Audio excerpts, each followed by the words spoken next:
Today, the debt limit clock counts down again.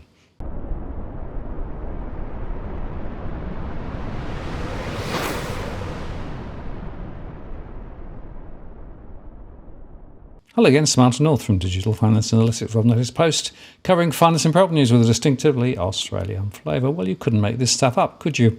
The US government could be facing the danger of a payments default later this year, though Congress has a variety of paths to avert economic disaster and boost the debt ceiling. All of them would likely involve going right up to the market-rattling brink, according to current and former lawmakers and aides.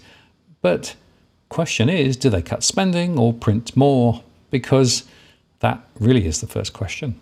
But first, let's look at the problem.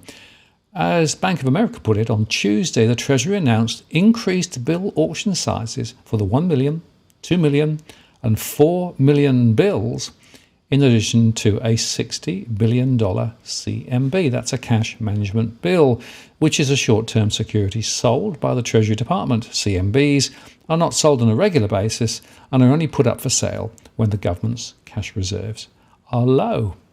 Maturity dates for CMBs can range from 7 to 50 days, but can go as high as 3 to 4 months.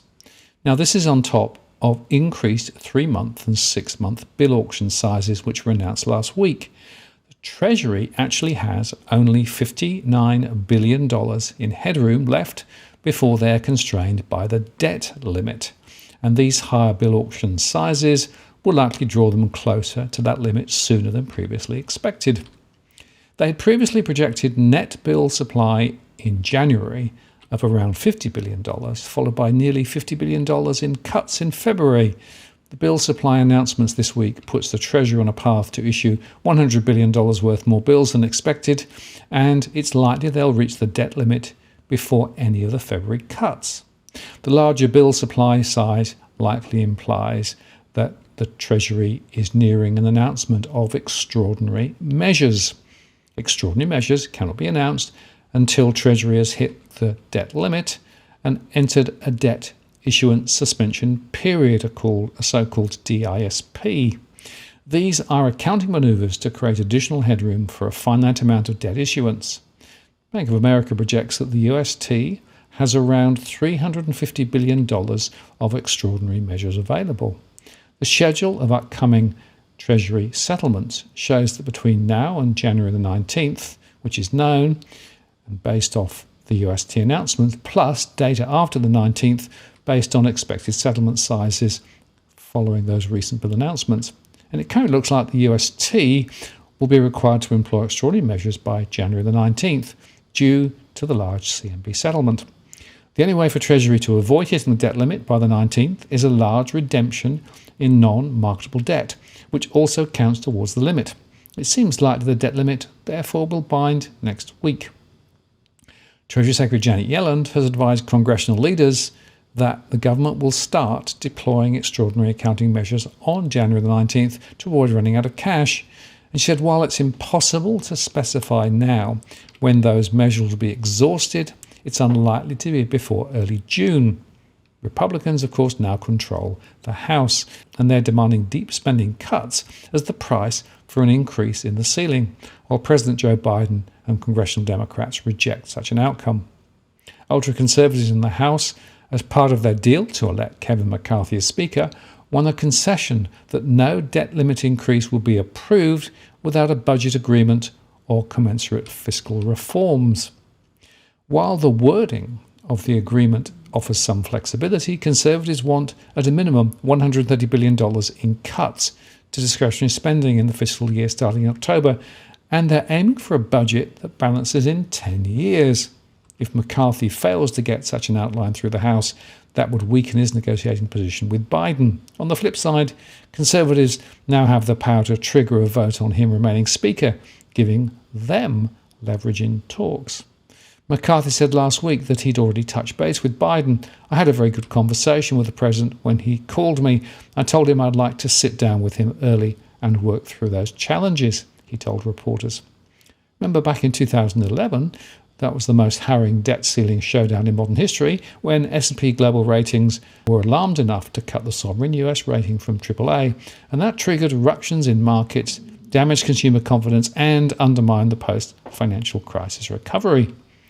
President Barack Obama entered talks with House Republicans and ended up agreeing to both discretionary budget caps and the super committee to look at reforms of entitlement programs. Many economists now assess US fiscal policy as proving too tight in that period, restraining growth. Democrats have since adopted a harder position of refusing to negotiate, and there's no sign of that changing now. Senate Democrats would reject a package balancing the budget in 10 years. One feature of the 2011 agreement gave the president the power to raise the debt ceiling, subject to congressional disapproval, a maneuver that was deployed in 2012. House Democrats do have one mechanism to make an end run around McCarthy and his caucus, called a discharge petition.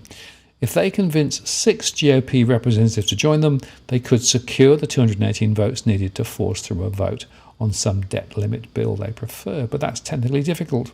The petition can only be made for a bill bottled up in a committee for more than 30 legislative days. That could be 2 to 3 calendar months, depending on congressional recesses, and there's an additional floor delay of as much as 9 legislative days. It's unclear whether enough GOP members would be open to crossing the aisle, but history shows the manoeuvre is possible.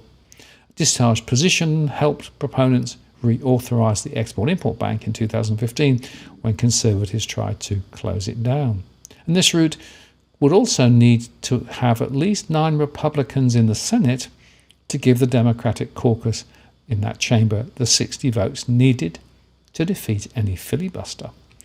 One scenario is for a gang of Senate Republicans to gather with Democrats to forge compromise. One such gang produced the bipartisan infrastructure bill that Biden signed into law in 2021. That would garner more support if backed by Senate Republican leader Mitch McConnell. Back in 2011, following several rounds of talks between Obama and House Republicans, McConnell and Biden, who was then vice president, were called in to avert a default. Utah Republican Mitt Romney has pitched a trust act empowering so-called rescue committees to come up with solutions to shore up federal trust funds such as Social Security. The proposal of the committees would receive an up or down vote. Variations of this idea include the Obama-era deficit commission that have been tried in the past and could be tied to short-term debt limit increases to enforce action. Or faced with an imminent US default, McCarthy could simply put a debt ceiling increase on the House floor that falls short of the fiscal goals of Conservatives and risk their wrath. Before that step, hardline Republicans could offer a motion to oust McCarthy. At that point, it's unclear how Democrats would vote. If Democrats voted to save McCarthy, he would then be politically damaged in the eyes of his members. At the same time, many might consider him a hero for falling on his sword to save the economy. Suggestions have been made in the past that the Treasury should simply ignore the statutory limit or come up with a creative solution to work around it. One is the idea of minting a $1 trillion coin and depositing it in the Treasury's general account, the Federal Reserve. Yellen, though, has repeatedly opposed that or other gimmicks, and she said it would politicise the Fed to ask it to print money to cover the debt. Treasury could also take the extreme step of simply ignoring the debt ceiling and having the decision challenged in court. Such scenarios are unprecedented, but so is a non-technical US default on its debt. When all is said, the prospect of the Treasury actually defaulting while higher than usual is still quite low. Before failing to make payments on government bonds, the Treasury might fail to meet some other obligations, such as federal benefits payments or a payment to a contract. In fact, Mark Cabana, head of US interest rate strategy at Bank of America, warned that the shock to markets would be so powerful the Fed would likely have to make vast emergency purchases of Treasury securities, as it did in the spring of 2020, to avoid a freezing up of credit. It's unfortunately a really plausible kind of outcome. And Bill Holgland, a former budget aide to Senate Republicans, said history would suggest this is going to go right up to the last minute with all the drama that comes with it.